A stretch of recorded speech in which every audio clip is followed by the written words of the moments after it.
अब आज की कहानी पर आते हैं। हम सभी बचपन से तमाम किताबें पढ़ते हैं, किताबों के बारे में जानते हैं, लेकिन क्या आपने कभी दुनिया की सबसे खतरनाक किताब के बारे में सुना है? एक ऐसी किताब जो आज भी रहस्य है, करीब 700 साल के बाद भी रहस्य है। एक ऐसी किताब जिसे दुनिया में कहा जाता है कि शायद शैतान की सबसे बड़ी किताब है। एक ऐसी किताब जिसके बारे में ये कहा जाता है कि ये जिसके पास आया उसका दिमागी संतुलन खराब हो गया, वो पागल हो गया या फिर उसकी जान चली गई। एक ऐसी किताब जिसमें लिखे हुए अक्षर, कई जो चश्मदीद थे उन्होंने कहा कि जब उन्होंने किताब को पढ़ना शुरू किया तो वो अक्षर हवा में तैरते हुए नजर आए और उन अक्षरों में शोले थे, आग से लिपटी हुई थी और आग लगे हुए थे उन अक्षरों में, उस शब्दों में, उन हरफों पे। तो ये इस किताब की कहानी है और ये कोई कहानी नहीं, हकीकत है, क्योंकि ये किताब आज भी इसी दुनिया के एक देश के एक शहर में बाकायदा लाइब्रेरी में रखी हुई है। तो इसलिए इसमें कोई ऐसी बात नहीं कि ये सिर्फ कहानियों में है या फिर झूठी चीज़ होगी, बिल्कुल भी नहीं है। ये किताब एक हकीकत है, एक सच्चाई है और ये किताब आज भी एक लाइब्रेरी में है। इस किताब के बारे में पूरी दुनिया में तमाम लोगों के पास जानकारी भी है। लेकिन कहते हैं कि ये किताब शैतान ने लिखी है। अब यहाँ पे सोचने की बात हो जाती कि क्या कोई किताब शैतान लिख सकता है? इस किताब को लिखने और इस किताब के लिखने के पीछे की कहानी इतनी दिलचस्प है कि बहुत सारी चीज़ें समझ में नहीं आता कि सच है कि झूठ है। कहते हैं कि ये किताब एक रात में ही लिखी गई और दुनिया के जितने भी ज़्यादातर जानकार हैं, जो एक्सपर्ट्स हैं, जिन्होंने इस किताब के ऊपर शोध किया, रिसर्च किया, उनका कहना है कि ये मुमकिन ही नहीं है कि कोई एक शख्स, एक आदमी अपनी ही हैंडराइटिंग से एक रात में इतनी बड़ी किताब लिख सके।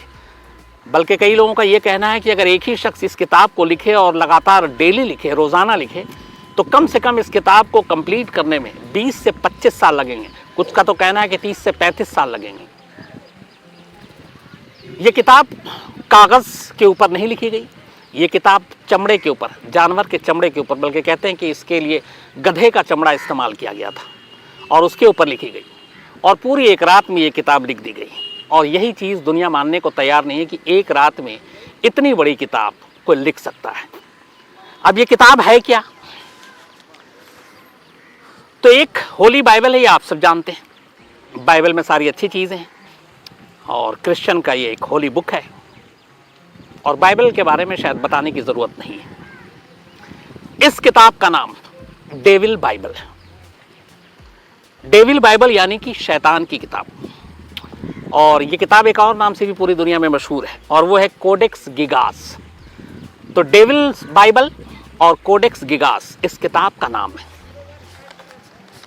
अब ये किताब है क्या और ये कैसे लिखी गई, इसके पीछे की कहानी क्या है, उसे एक रात की कहानी क्या है और जिसने इसे लिखी उसकी कहानी क्या है और किस तरह से ये लिखवाई गई उसकी कहानी क्या है, ये सारी चीज़ें करके सिलसिलेवार आपके सामने रखूंगा। लेकिन सबसे पहले आपको बता देता हूँ कि इस किताब में कुल 310 पन्ने हैं। मतलब ये सारे पन्ने जो हैं वो चमड़े के हैं, कागज़ के नहीं हैं। और कहते हैं कि इस किताब को लिखने के लिए 160 गधों का इस्तेमाल किया गया, उनके चमड़ों से ये किताब लिखी गई। 310 पन्नों की ये किताब है और 110 गधों की खाल से इस किताब को लिखा गया, खाल के ऊपर। ये किताब 36 इंच लंबी है, 36 इंच लंबी है, 20 इंच चौड़ी है और इसकी जो थिकनेस है वो 8 इंच है। 165 पाउंड इसका वेट है, यानी करीब 85 किलो, 85 केजी। कहते हैं इस किताब को एक आदमी अकेले नहीं उठा सकता, कम से कम 2 लोगों की ज़रूरत पड़ती है। तो 85 किलो वजनी ये किताब, 310 पन्ने, गधे के खाल पे लिखी गई ये किताब, एक ही रोशनाई से लिखी गई किताब और एक ही लिखावट में लिखी गई ये किताब। आज भी ये किताब मौजूद है एक लाइब्रेरी में। किस लाइब्रेरी में ये भी मैं आपको बताऊंगा। लेकिन सवाल ये है कि इस किताब के बारे में जो सबसे दिलचस्प चीज़ है वो ये है कि इस किताब को एक रात में लिखी गई।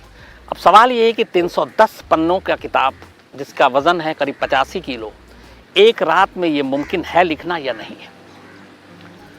और इस किताब का जन्म हुआ कैसे? तो इस किताब के जन्म की जो कहानी है वो ये है कि 13वीं सदी, 13th सेंचुरी में एक सन्यासी हुआ करते थे। वो एक मठ में रहा करते थे और कुछ वक्त के बाद वो सन्यासी अपने मठ धर्म और मठ के नियम के पालन का उल्लंघन करने लगे।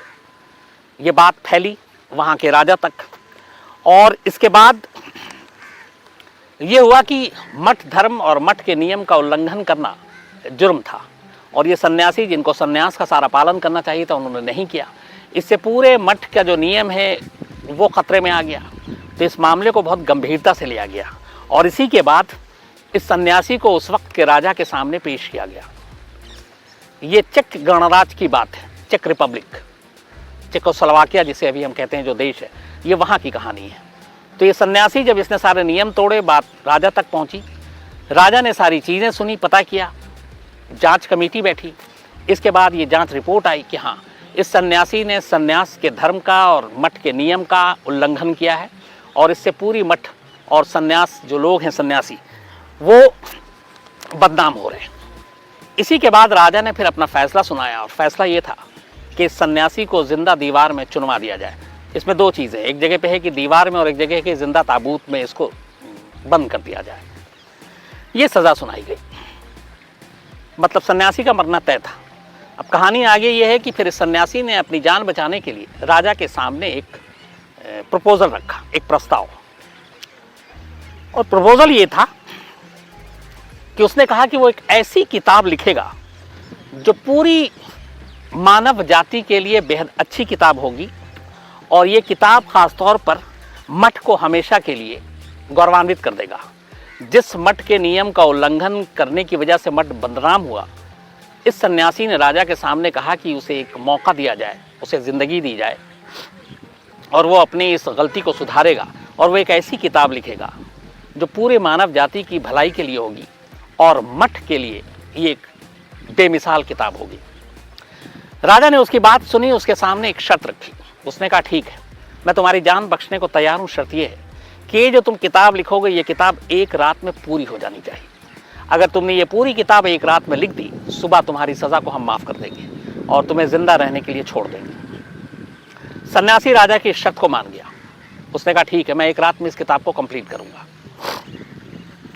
इसके बाद सन्यासी ने रात को ही किताब लिखना शुरू किया, लेकिन जब आधी रात हो गई तो सन्यासी को लगा, उसे बाकायदा स्याही जो है, इंक, रोशनाई, ये सारी चीज़ें दी गई थी। आधी रात के बाद सन्यासी को लगा कि ये नामुमकिन है कि वो सुबह तक अपनी इस किताब को पूरी कर ले, वो लिख नहीं पाएगा। अब उसे लगा कि अगर वो लिख नहीं पाएगा तो फिर मौत तय है और सज़ा उसको मिलनी है, क्योंकि राजा के साथ शर्त यही है। तो आधी रात के बाद लिखते लिखते सन्यासी ने हार मान ली और उसने कहा कि ये किताब पूरी नहीं कर पाएगा। अब उसके सामने दो रास्ता था, सुबह होने का इंतज़ार करना या फिर किताब को पूरी करना। उसने एक तीसरा रास्ता चुना। उसने रात को, आधी रात के बाद जब उसे लगा कि किताब पूरी नहीं हो पाएगी, उसने एक विशेष पूजा की, एक ख़ास। और इस ख़ास पूजा या विशेष प्रार्थना के दौरान उसने शैतान को बुलाया। चूँकि ये सन्यासी था, मठ था, पहुँचा हुआ था, तो इसने एक विशेष प्रार्थना और पूजा के ज़रिए एक शैतान को अपने पास बुलाया और उस शैतान के सामने एक प्रपोजल रखा। उसने कहा कि अगर वो ये मेरी किताब पूरी करा दे सुबह होने से पहले पहले, तो वो अपनी आत्मा उसे सौंप देगा शैतान को। मतलब सन्यासी अपनी आत्मा शैतान को सौंपने को तैयार था, बशर्ते शैतान इस किताब को लिखने में उसकी मदद करे और सुबह तक ये किताब पूरी कर दे। कहते हैं कि शैतान ने सन्यासी की इस बात को मान लिया। उसने कहा ठीक है, मैं ये किताब पूरी करूँगा। इसके बाद सुबह होती है और सुबह सन्यासी के सामने एक किताब रखी हुई थी, यही किताब, डेविल्स बाइबल। 310 पन्नों का किताब, 85 किलो वजन, गधे के खाल पे लिखा हुआ, एक ही रोशनाई से, एक ही लिखावट। लेकिन जब सन्यासी ने किताब के पन्ने पलटे तो पहले ही पन्ने पे शैतान का चित्र था। इसके अलावा सूरज और चांद की भी तस्वीरें थीं, स्वर्ग की भी तस्वीरें थीं। तो कुल मिलाकर इस किताब में भलाई और बुराई के बीच के फ़र्क को दिखाया गया था। लेकिन ये किताब शैतान की पूजा करने की लायक किताब थी। ये मतलब जो भी इस किताब को पढ़े वो शैतान को बेहतर माने, अच्छा माने। अब ये किताब पूरी हो गई और शर्त के हिसाब से सुबह किताब पूरी होने के बाद जब सन्यासी ने देखा, उसके बाद सन्यासी की आत्मा को उस शैतान ने अपने कब्जे में ले लिया। सन्यासी की मौत हो गई। अब ये किताब सुबह शर्त के हिसाब से राजा के लोग आते हैं सन्यासी के पास और ये किताब उन्हें मिलती है। पर कहते हैं कि जो लोग जैसे ही इस किताब को देखते हैं उनका दिमागी संतुलन बिगड़ना शुरू हो जाता है और धीरे धीरे करके इस किताब के चर्चे उसी दिन से शुरू हो जाते हैं। कुछ लोग जिन्होंने किताब को पढ़ने की कोशिश की, उन्होंने कहा कि उसके अक्षर हवा में आग से सुलगते हुए तैर रहे थे। कुछ लोगों ने शैतान की तस्वीरें देखी, उनके दिमाग में कुछ और उथल पुथल आ गया। तो ये पूरी जो किताब थी एक खतरनाक किताब थी, जिसको जो कोई भी पढ़ता उसके साथ अजीब सी दुर्घटना घटती। धीरे धीरे वक्त बीता, फिर इस किताब के बारे में अनुसंधान शुरू हुआ। तो ये था कि एक रात में ये किताब कैसे मुमकिन है, क्योंकि उसकी जो रोशनाई थी और जो लिखावट थी वो एक ही थी। ये तय था कि ये किताब एक ही आदमी ने एक ही हाथ से लिखा है। लेकिन एक रात में 310 पन्नों का 85 किलो का किताब कैसे कोई लिख सकता है, इसके ऊपर शोध हुआ। तो पता चला कि अगर कोई शख्स इस किताब को लगातार बैठकर लिखे नॉन स्टॉप, तो भी कम से कम 20 साल लगाएगा इसे लिखने में। कुछ का कहना था कि करीब 30 से 35 साल लगाएगा, लेकिन 8 से 10 या 12 घंटे के अंदर ये लिखना नामुमकिन है। तो उसी के बाद हुआ कि ये किताब कोई मामूली किताब नहीं है, बल्कि ये वाकई एक शैतान की किताब है। और इसी के बाद इसका नाम पड़ा डेविल्स बाइबल, जिसमें शैतान को इसमें अच्छा बताया गया और बहुत सारी ऐसी चीज़ें बताई गई जो शैतान को मानने वाले लोगों के हिसाब से था। इस किताब के बारे में इसके बाद बहुत सारी चीज़ें बातें होने लगी। एक खबर ये भी आई कि दरअसल में ये जो किताब थी, आपको मैंने इसी क्राइम की कहानी में एक इल्यूमिनाटी की सीक्रेट सर्विस की कहानी सुनाई थी कि दुनिया में एक ऐसी खुफिया एजेंसी है जिसके बारे में बेहद सब कुछ खुफिया है, और आज भी हैं इनके लोग, पूरी दुनिया में बड़े बड़े लोग इसके साथ जुड़े हुए हैं। इवन जॉन एफ कैनेडी के कत्ल के पीछे भी इल्यूमिनाटी गैंग का हाथ माना गया था, जो दुनिया की एक सीक्रेट सर्विस के तौर पे, और सबसे पहली सीक्रेट सर्विस ये दुनिया की थी इल्यूमिनाटी। तो कहते हैं कि ये किताब असल में इल्यूमिनाटी सीक्रेट सर्विस का एक हिस्सा है, और इस किताब में सारी चीज़ें खुफिया कोडवर्ड में लिखी हैं, जिसका वक्त वक्त पर इल्यूमिनाटी के लोग इस्तेमाल करते हैं, और ये किताब शैतानी रास्ते पर ले जाने की प्रेरणा देती है। तो एक किताब को लेकर इसमें ये चीज़ है। दूसरा यह है कि आज भी ये किताब चेक गणराज्य चेकोस्लोवाकिया, वहाँ के स्टॉकहोम, वहाँ की एक लाइब्रेरी में बिल्कुल सुरक्षित और महफूज रखी गई है। इससे पहले इस किताब ने बहुत ट्रैवल किया, कई लोगों के हाथों से गुजरी, लेकिन जिन जिन लोगों के पास ये किताब पहुँची, जिन जिन घरों में पहुँची, जिन जिन शख्स के हाथों से गुजरी, उन सभी के बारे में कहते हैं कि उनका दिमागी तवाज़ुन, उनका मानसिक संतुलन बिगड़ता गया, और कुछ ना कुछ उनके साथ अपशकुन हुआ। तो एक किताब को लेकर कि ये शैतान की किताब है, एक रात में लिखी गई है, और इसके बारे में तमाम कहानियां हैं।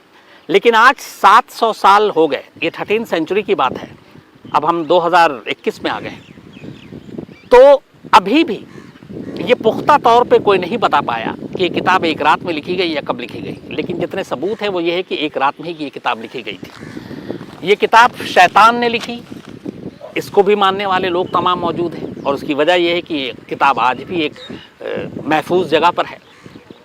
ये किताब चमड़े पे लिखी गई, ये भी मैंने आपको बताया, लिखावट एक है, ये भी है। तो ये किसी एक शख्स नहीं लिखी है। लेकिन इस किताब को लिखने का मकसद क्या था, इस किताब के ज़रिए कौन क्या कहना चाहता था, और इस किताब के साथ जुड़ी हुई तमाम सच्चाइयों में कितनी सच्चाई है, ये आज भी एक राज और रहस्य है। बहुत सारे लोगों ने 20-20 साल तक इस डेविल्स बाइबल के ऊपर रिसर्च किया। बहुत सारे लोगों ने इसकी लिखावट, गधे की उस खाल, राजा की वो कहानी, उस सन्यासी की कहानी, इन सब की गहराई में गए। लेकिन सिवाय इसके कि ये वाकई ये किताब एक सच्चाई है, क्योंकि ये किताब आज भी जिंदा है, आज भी महफूज है, बाकी इसके पीछे की जो सारी कहानियाँ हैं उस तक कोई नहीं पहुँच पाया। लेकिन इस किताब में जिस तरीके से पहले पन्ने पे ही शैतान की तस्वीर है, और उसके अंदर जो चीज़ें लिखी हुई, हालांकि एक चीज़ ये भी है कि शायद इस किताब को आज तक पूरा किसी ने नहीं पढ़ा, इसलिए कि जब भी इसी ने कुछ पढ़ने की किसी ने कोशिश की तो उसके साथ कुछ ना कुछ ऐसी चीज़ें हुई जिसकी वजह से लोग इस किताब को अपशकुन मानने लगे और अपने से दूर करने लगे। और यही वजह है कि उस लाइब्रेरी में जहाँ ये किताब आज भी रखी हुई है, वहाँ इसे कोई पढ़ता नहीं है। तो कभी क्राइम तक फैमिली के बहुत सारे मेंबर हैं जो पूरी दुनिया में फैले हुए हैं। अगर आपको मौका मिले उस लाइब्रेरी तक जाने का और इस डेविल्स बाइबल के बारे में आपके पास जानकारी हो तो ज़रूर बताइएगा, ताकि क्राइम तक फैमिली के बाकी मेंबर्स तक ये कहानी हम और डिटेल में भेज सकें, पहुंचा सकें। और मैं खुद एक बार इस किताब को ज़रूर देखना चाहूँगा, ओरिजिनल बुक को। कभी मौका मिला वहाँ जाने का तो उस लाइब्रेरी तक ज़रूर जाऊँगा और उस किताब को ज़रूर देखूँगा, क्योंकि 700 साल के बाद भी ये किताब एक रहस्य, एक राज है, तो उस राज को जानना चाहिए, समझना चाहिए। तो ये थी कहानी दुनिया की सबसे ख़तरनाक किताब की, जो कहते हैं कि एक सन्यासी को एक शैतान ने गिफ्ट किया था। इस शर्त पर कि सन्यासी अपनी आत्मा जो है उस शैतान को देगी। और इस किताब के बारे में झूठ इसलिए नहीं कह सकते क्योंकि जैसा मैं बार बार कह रहा हूं कि आज भी लाइब्रेरी में मौजूद है। तो ये थी